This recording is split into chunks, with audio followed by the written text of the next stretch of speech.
Well, let's bring into the conversation Fleur Hassan-Nahoum, who is a special envoy for the Israeli Foreign Ministry and a former deputy mayor of Jerusalem. Fleur, thank you very much for taking the time to speak to us, as ever.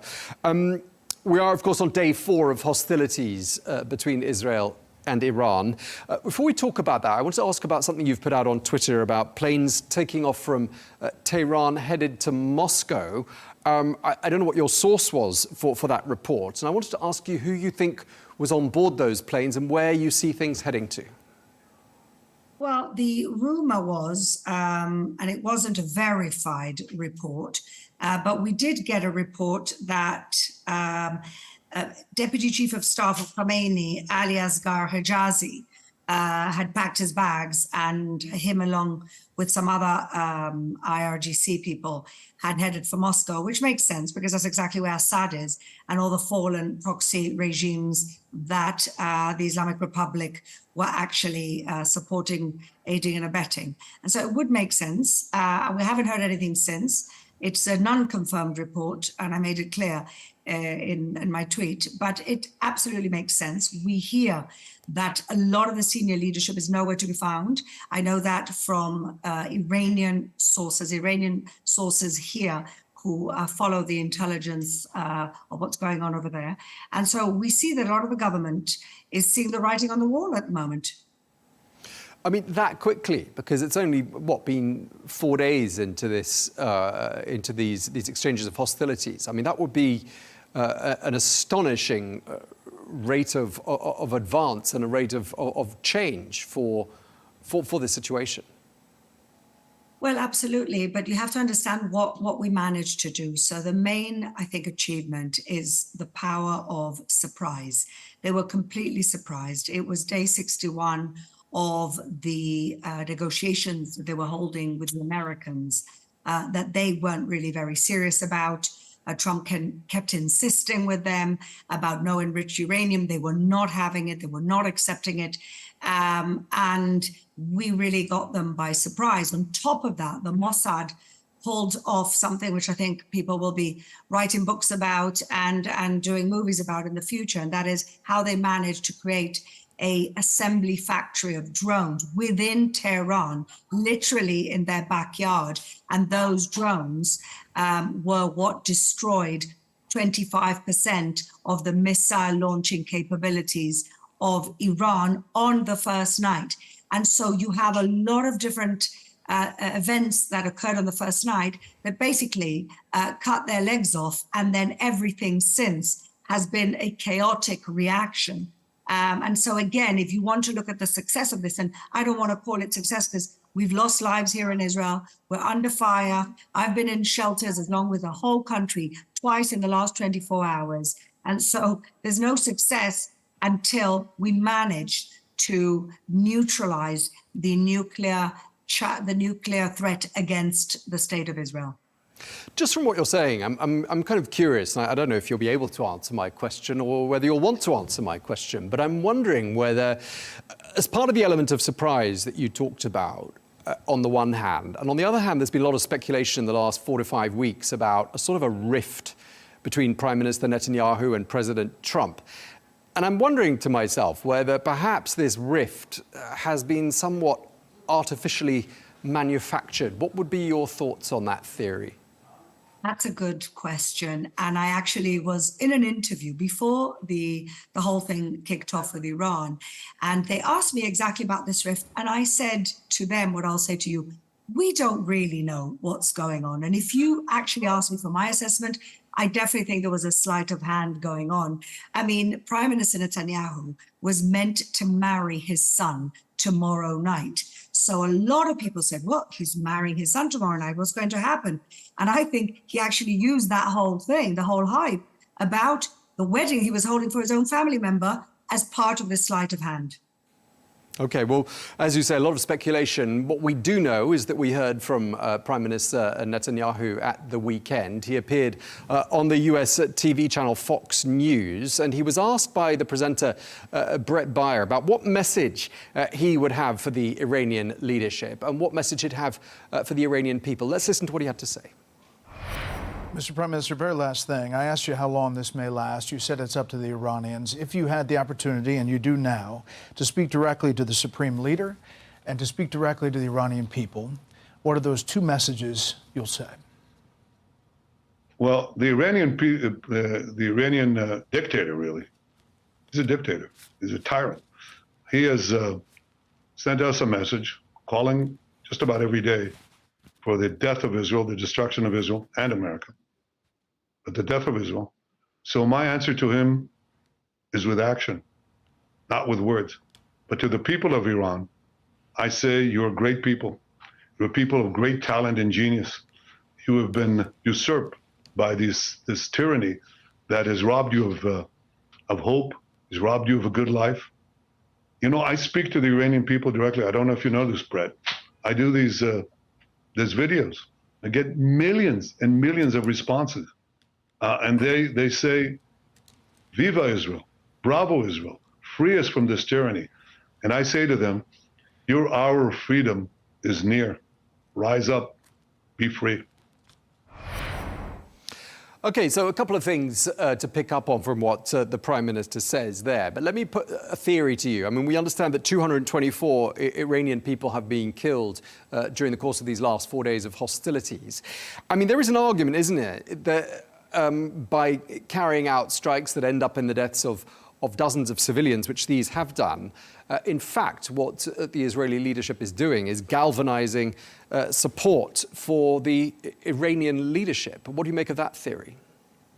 I don't accept it for a number of reasons. First of all, we know that 80% of the Iranian people want their regime gone.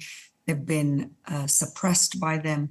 They've been brutalized by them. Women have been killed, men have been killed. The jails are full of people who just spoke out against their regime. And let's not forget, within the last 2 years, thousands of Iranians were killed or imprisoned by their own regime. And any casualty in a war, which is an innocent casualty, is a tragedy. And this is why Israel warned the people of Tehran yesterday to get out of the way, because it was never, and it is never our intention to target civilians. Not the opposite is what the Iranian regime do. They target civilian centers of Israel. It's absolutely the opposite. We don't want to target. There are always innocent casualties that are just the result of war. But I think the Iranian people are smart enough to understand that if you compare some civilian casualties as opposed to the thousands of Iranians, innocent Iranians that have been killed, brutalized and imprisoned, there's nothing to compare. And I agree with Prime Minister Netanyahu. We need to create the conditions, not just to neutralize the threat against us, but for the Iranian people to have their say, for the Iranian people to be free. Okay, another thing I wanted to ask you about, which is sort of an extension of some of the points we've talked about up until this point. President Trump is reported to have expressed his will that the leadership, the top leadership in Iran, is not targeted. Do you think that was ever in the offing? Well, I think that it's what's been reported. Prime Minister Netanyahu denied that immediately. Again, we just don't know what's going on behind closed doors. The way that we perhaps hypothesize that the rift was artificially created, we really don't know what's going on. All I know is that Khamenei is an avid tweeter that hasn't tweeted in 20 hours, so we don't really know what's going on. As we've been saying, it's day 4 of hostilities. The Israeli President, Isaac Herzog, has been quoted as saying, we had no choice but to attack Iran because it was rushing to a nuclear bomb, he said, speaking to Sky News. Do you think the Israeli public is overwhelmingly behind these decisions to engage militarily with Iran? Yes, absolutely. I mean, the Israeli public can really never really agree on too many things. We have a very avid democracy here, and there's always a lot of different opinions. But let me tell you, on this, everybody agrees that this is an existential matter for us. When people keep telling you they want to kill you, you have to believe them. And when those people who are telling you want to kill you is coming up with weapons of mass destruction against your country and your people, you have to take the threat seriously. We couldn't wait any longer. Netanyahu has been calling this out for about 15 years. And we literally got to the point when any further, they would have gotten to the point of no return. And Israel cannot, we don't have the luxury of letting them get to the point where they have a nuclear weapon pointed our way. Yeah, indeed. I mean, Netanyahu, everyone remembers him in 2012 at the UN General Assembly with his diagrams, his show and tell. But, you know, we had Yitzhak Rabin in 92 saying the same thing, Shimon Peres saying the same thing in 1995. Yes. These are governments of left and right. That's right. why there's consensus. But, you know, here we are 26 years after, or 25 years after the death of Yitzhak Rabin. In fact, Israel is saying the same things it's been saying for a very long time. So why now? Because from intelligence sources that I have spoken to, they understood that the pace of getting towards uranium for weapons was getting faster, and we were a few months away from that, and so we couldn't wait any longer. Are you prepared, do you think, for a scenario in which there is a long, drawn-out, prolonged war with Iran? Well, I hope we don't get to that, honestly. And the reports that I've been hearing today is that Iran is begging for a deal, begging now to abandon enriching uranium. And so I'm not sure they've got the capacity to go for much longer. We're also, of course, exhausted, we're tired. We've been in war since the 7th of October, which, by the way, was aided and abetted and helped planned by the Iranian Islamic Republic. And so we have gotten to the point, Israel is never a country that wants war. Every country that has wanted peace with Israel has found peace with Israel. And so we pray for the sake of the people of Iran and for our people that we find a way, or they get at least the leadership that they deserve. Before this happened on Friday, we heard comments from opposition figures in the Israeli political class and from commentators, people like Ehud Olmert, Ehud Barak, accusing Prime Minister Netanyahu of prolonging the Gaza war to maintain his grip on power. I don't know what you make of their argument, but as an extension of that argument, couldn't this be an extension of that very same idea of Prime Minister Netanyahu to stay in power for as long as he can? No, I actually think quite the opposite. I think Netanyahu, look, he's been talking about this, like we said earlier, for 15 years. This is nothing new. Everybody knew that this was on the agenda, and everybody knew that Iran was inching towards enriching weapon-grade uranium. And so I don't think anybody believes that was Netanyahu's aim, objective. In fact, you are hearing in Israel praise for this from all sides of the political map. Like I say, that's very rare in Israel. And in terms of Ehud Barak and Ehud Olmert, they're both bitter political rivals of Netanyahu, who have not had the successful longevity of Netanyahu's premiership.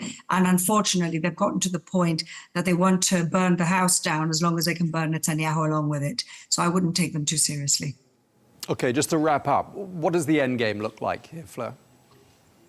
Well, if you're talking to me about an idyllic endgame that my Persian friends in the diaspora and my friends in Iran right now would like, is, of course, regime change, bring back a democracy. The Persian people are a people of democracy, of a tradition of education, of a tradition of development, and everything in the last 40 years has been pulled back to the Middle Ages. And so if I wish something for them, it's for them to be a free and fair society, which they can be, and for them to be an ally of the State of Israel, and together to change the region into a region of peace and prosperity. Okay, well, thank you very much. We're going to leave it there. Fleur Hassan-Nahoum, thank you for your time. Thank you.